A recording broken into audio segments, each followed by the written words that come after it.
How to play the guitar, fingerpicking or fingerstyle, Lesson 3. This lesson is part of the GCH Guitar Academy Fingerstyle guitar course, and it's an update of a lesson I did a while ago.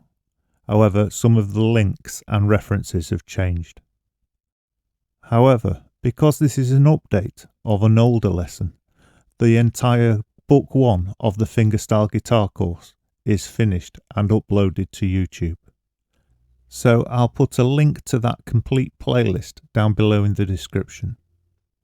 And if you've just found these lessons, you might find it wise to go to that playlist and start with lesson 1.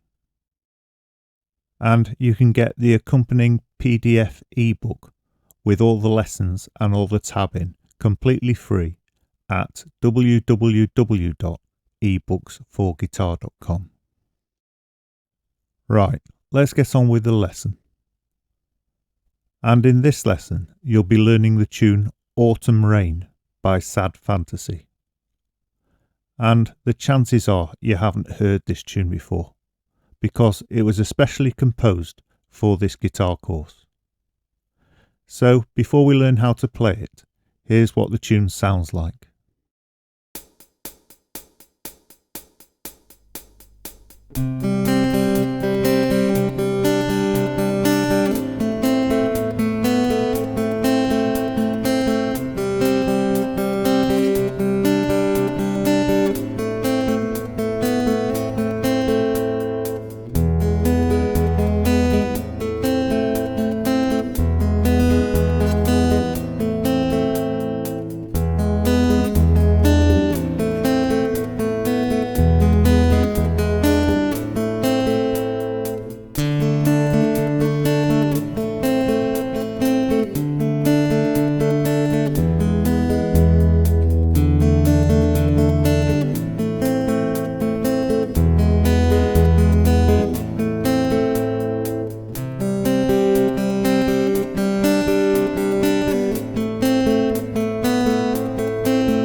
To make it easier to learn this tune, we'll break it down into 3 sections: a beginning, a middle, and an end.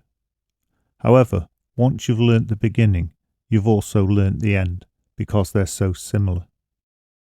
However, before we get started, let's take a look at a symbol that appears in this tune, but you might not have seen before. This is a fermata, and it means to pause. So whatever note or rest it's over, you should pause for a moment on. The strange thing about this is that it isn't a fixed period, so you can't really practice it with a metronome as it won't fit from beat to beat. In this particular piece, I'd suggest that the pause should be the equivalent of taking a breath. Now, if you choose to take a breath quickly or slowly, that's entirely up to you. It's down to your own interpretation of the tune. And that's partially what we'll be learning in this tune. It's not only the finger picking pattern, which we already know, but we're introducing this idea of interpreting the music in order to make it work better for yourself. So we'll look at this as we go through the tune.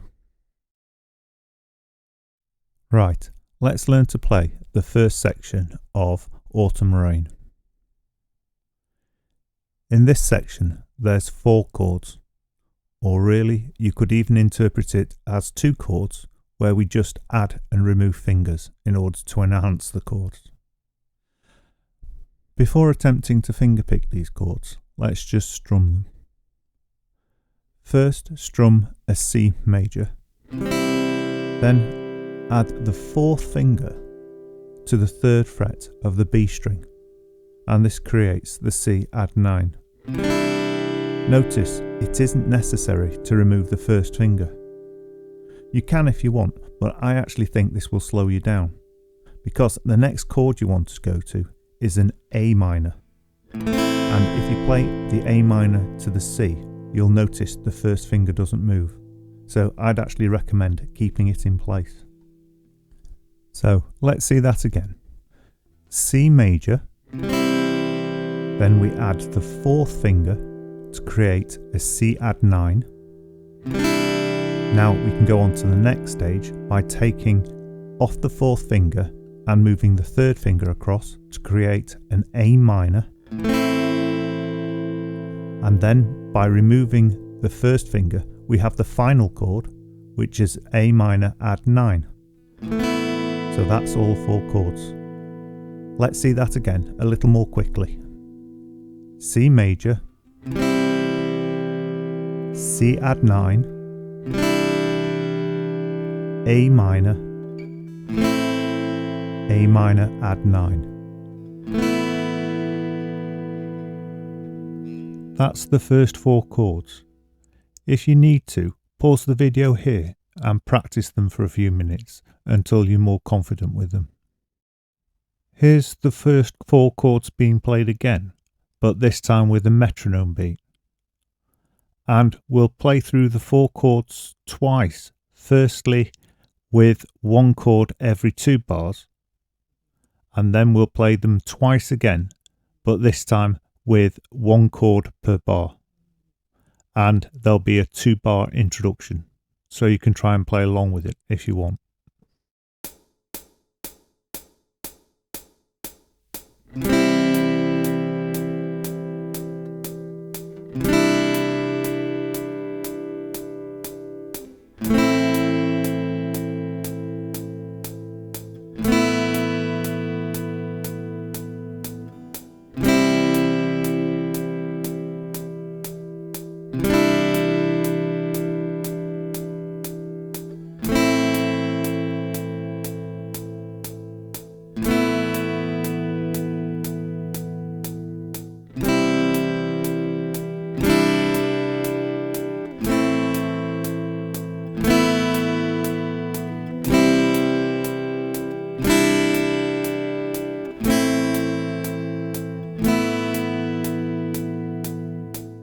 Once you feel fairly happy with those 4 chords and the chord changes, we can try adding the fingerpicking pattern now.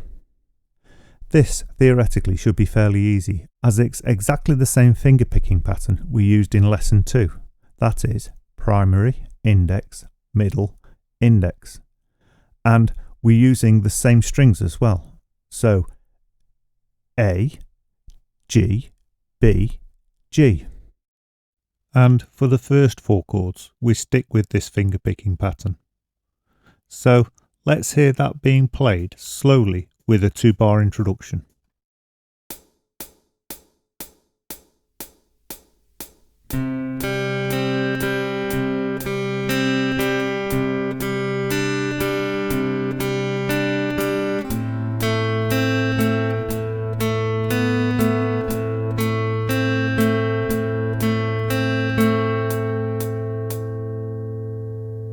Looking at the second line of the tune, you'll notice it's exactly the same as the first line of the tune, except for the last bar, where it finishes on the A string with the primary finger. Let's hear that being played with a 2-bar introduction.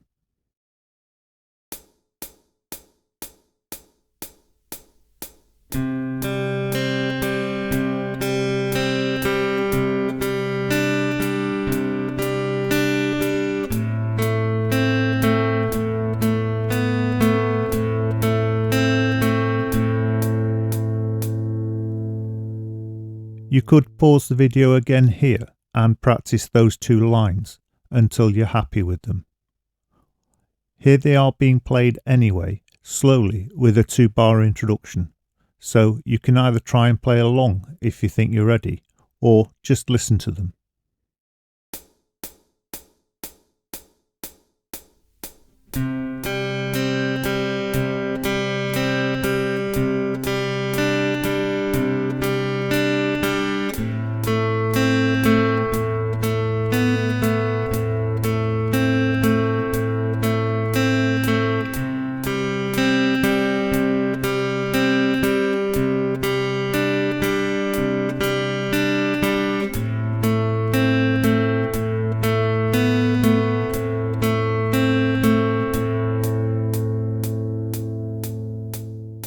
Right, let's have a look now at the second part of the tune, or the middle section. This section is a lot longer and more involved than the first part, and indeed the last part. You'll notice most of the chords we've already covered, except for one, and that's the E7. And this is a different E7 than the ones we've got in the chord charts. As we've just been doing with the C add 9, we're adding the 4th finger to the B string to create the E7. So let's try that now. Now try just going between the E and the E7 just to get used to that movement of the little finger.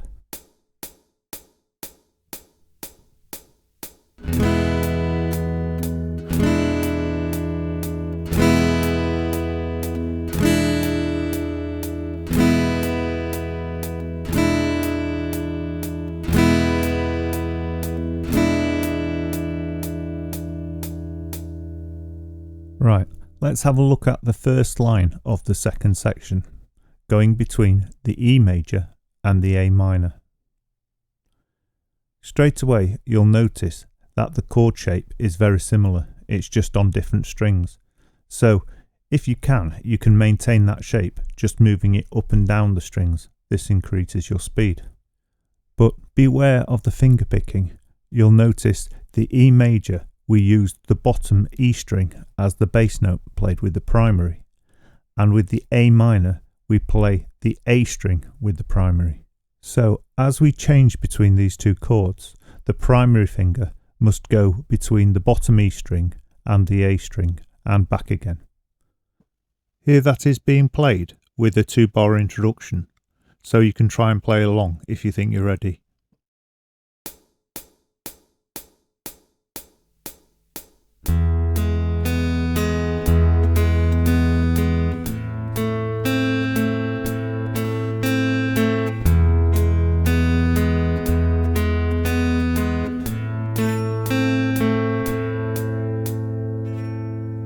Once you feel fairly comfortable with the first line of section 2, we can go on to the second line. Straight away you'll notice basically it's just the E major to the A minor again. However, this time by adding and removing fingers we're changing the chords and adding a slight variation to the melody to make the tune more interesting.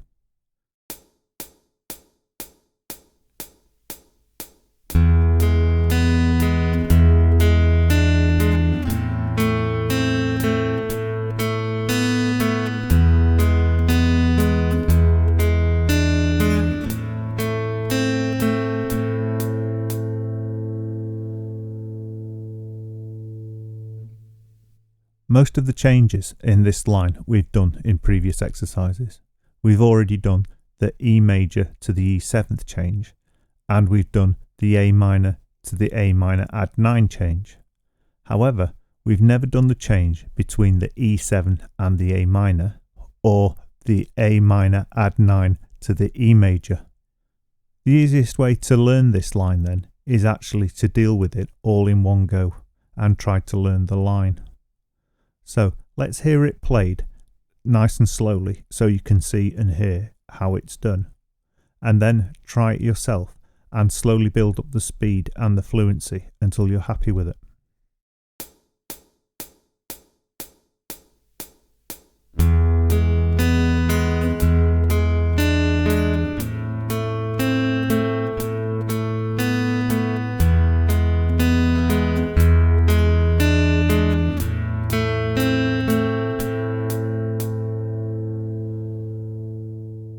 Once you're reasonably confident you can play lines 1 and 2 of the second section, the middle section, try bringing them together into one smooth flowing piece.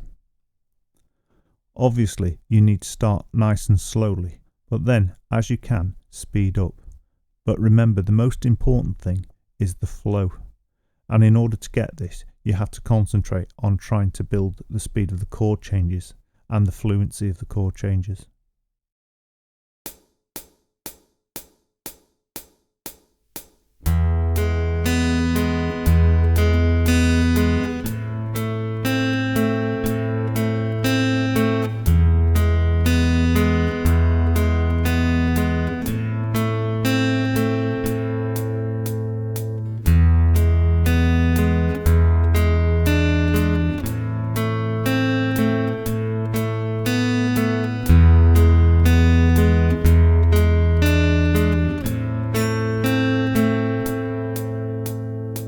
Let's see that again, showing both hands.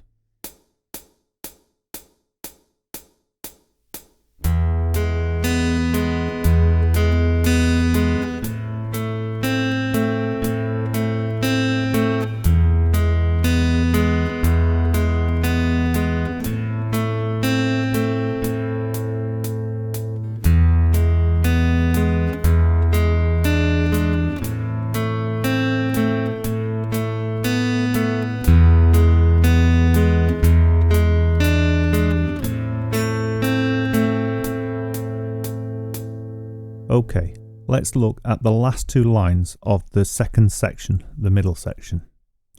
And you'll notice straight away both these lines contain the same chords, they're just in a slightly different order. The first line is D major, A minor, D major, E major. The second line is D major, A minor, E major, A minor. So really what you're concentrating on in these two lines is simple chord changes. However, beware with the finger picking. Remember that the primary finger always plucks the root of the chord. So for a D chord you play the D string, for an A chord you play the A string, and for an E chord you play the E string. And with these it doesn't matter if it's major, minor, seventh or whatever. It will always be the E, A, D, respectively. Right, let's hear the first line of this section played nice and slowly.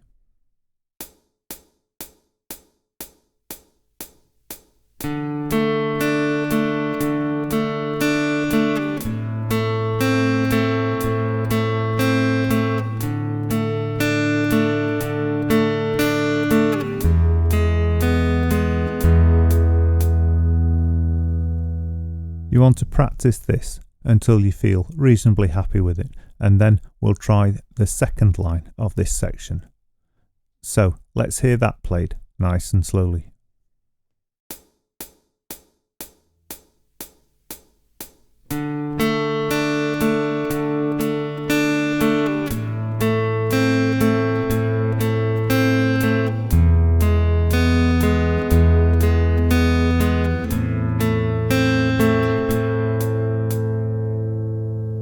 Once you've played both lines of this section, with them being the same chords in different orders, we can bring them together quite quickly. So let's hear those two lines brought together nice and slowly.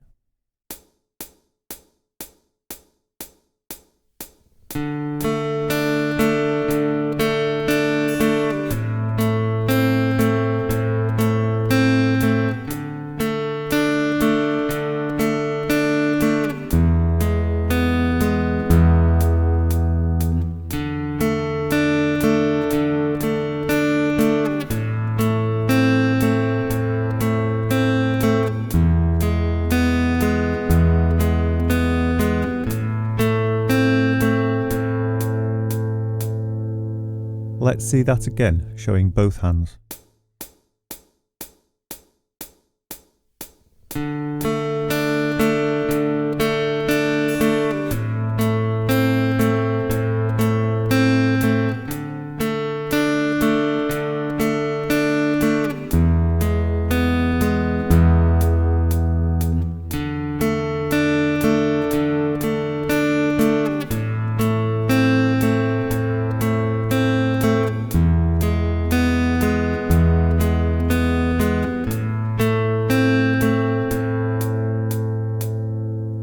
quite important for me to mention at this point during the tutorial that you've already covered quite a lot of chords and chord changes. So don't feel you have to learn it all in one run of this video. You might find you need to stop the video in certain points and go away and practice parts and come back again. If that's the case, don't worry, that's quite normal. So don't panic and don't try to learn the tune all in one big long run. Take your time over learning this tune and you'll do a far better job of learning it that way anyway. Right, we need to have a special look at this last bar in the second section of the tune. You'll notice two things there that stand out.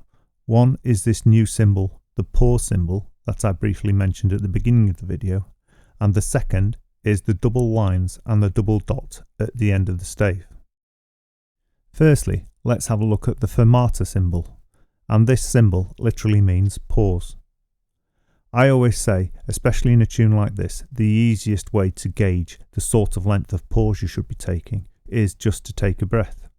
However, how long you take to take that breath is entirely up to you. And this is one of the strange things about the pause symbol. It's down to the interpretation of the musician, how long it should be. Obviously, there's limitations, and obviously, if you pause it too long, you'll actually ruin the tune rather than adding to it.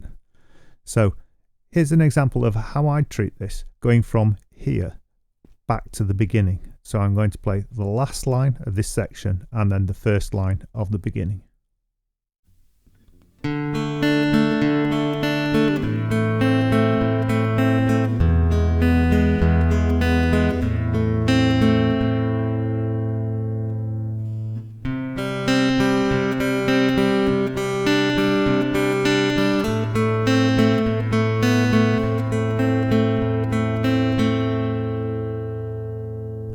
Right, let's hear that again.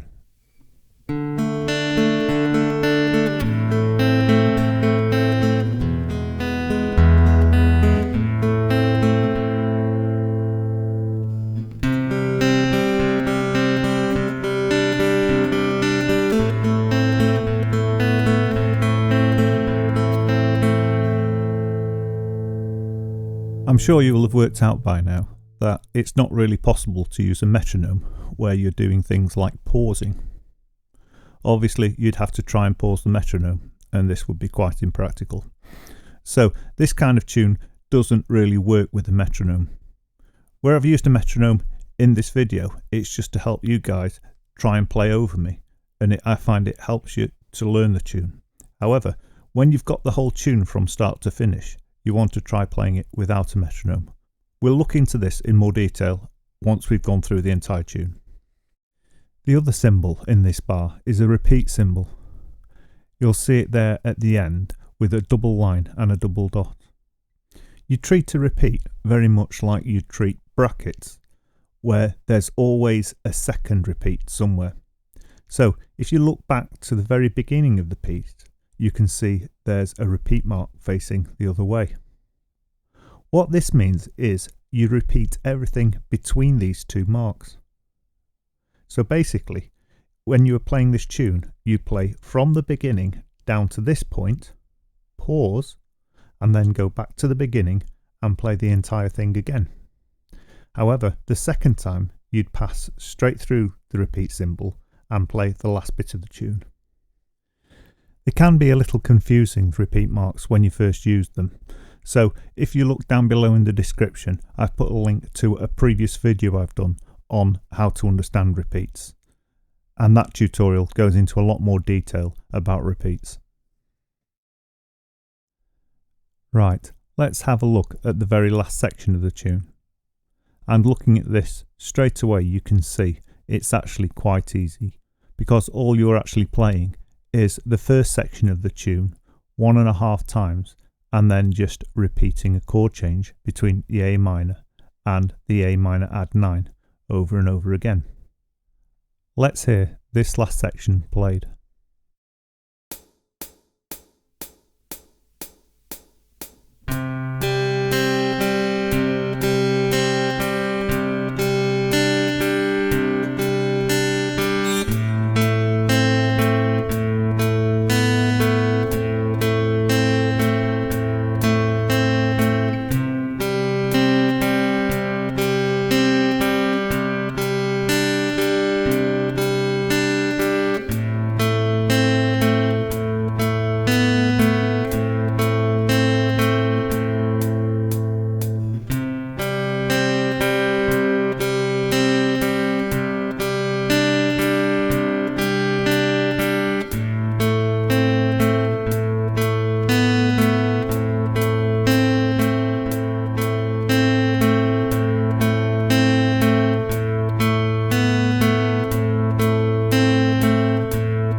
Right, let's hear the entire tune played once again, however this time with a metronome beat in double time.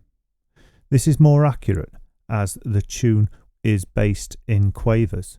In other words, each note you play is half a beat. So we'll hear that now, and I will be talking over the top of it to tell you where you are, just to make sure you've understood the arrangement. Start with section 1.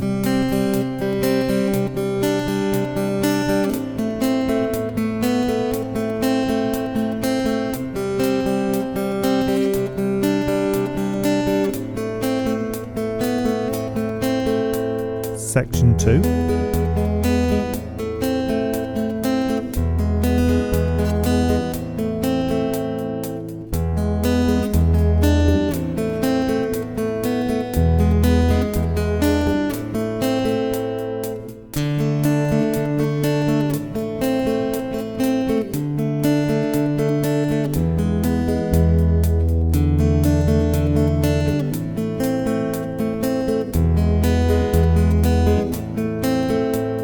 Repeating right back to the beginning, so this is section 1 again.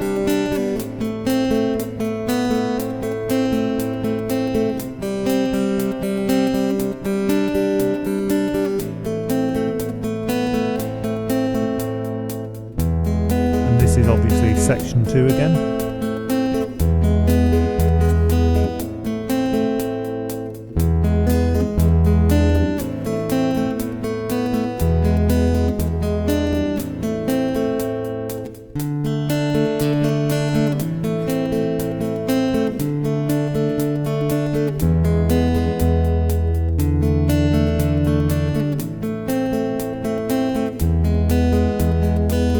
Now we continue straight through to section 3.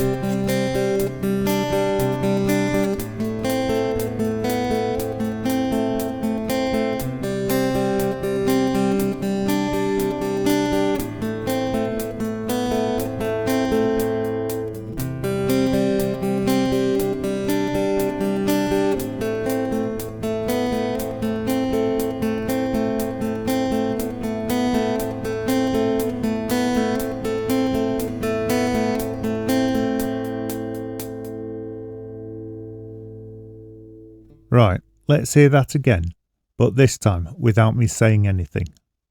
And as usual, there's a 2-bar introduction in case you want to try and play along.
Right, I'm just going to do a brief explanation of something a little unusual and something I don't think is taught enough in guitar lessons, especially online ones.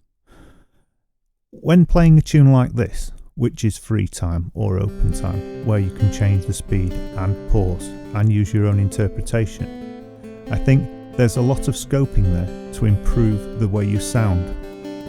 For example, you can speed up and slow down the tune to create an emotional response. However, you can also use this to your favour if, for example, you have a particular chord change you struggle with. So if I had a real struggle with a chord change, for example a D, I could slow the tune down towards the D and then speed it up again once I passed the D. Obviously this doesn't work in all music, only in this sort of open time tune. However, there is another point about this as well, and that is that it improves the way you sound. The whole point of music is to create an emotional response.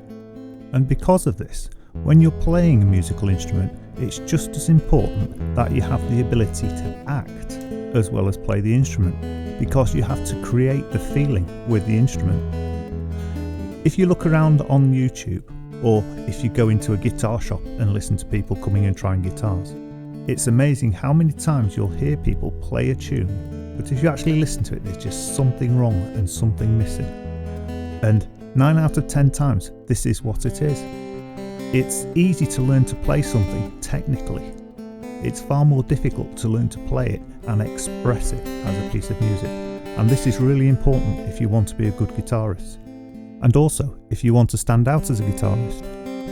So, with this tune, it's worth you playing around, slowing down, speeding it up, playing the instrument more quietly or more loudly to try and create this emotional response. At the end of the day, there are actually symbols for expression that I could have put over the tab and taught you how to read. However, this wouldn't have done you any real good, because you want to learn to express things yourself and learn to put expression into the music without having to follow specific instructions. Right, just so you can understand what I've been talking about, I'll do some examples now in order to give you a good idea. You can copy these initially and then try to develop your own ideas in time, because one day, hopefully, you'll be writing music yourself and you want your music to impress people who listen to it, and this is one of the ways of doing that. If you keep following this online course, we will eventually cover all the symbols for the different kinds of expression, so you can read it off the page or write it if you have to. Here's the complete tune one last time, but this time I'll play it without a metronome, and I'll put in some expression. And to do this, I'll use just volume and speed. So just listen through this and try and copy the techniques when you do your own interpretation of this tune.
that's the end of this lesson.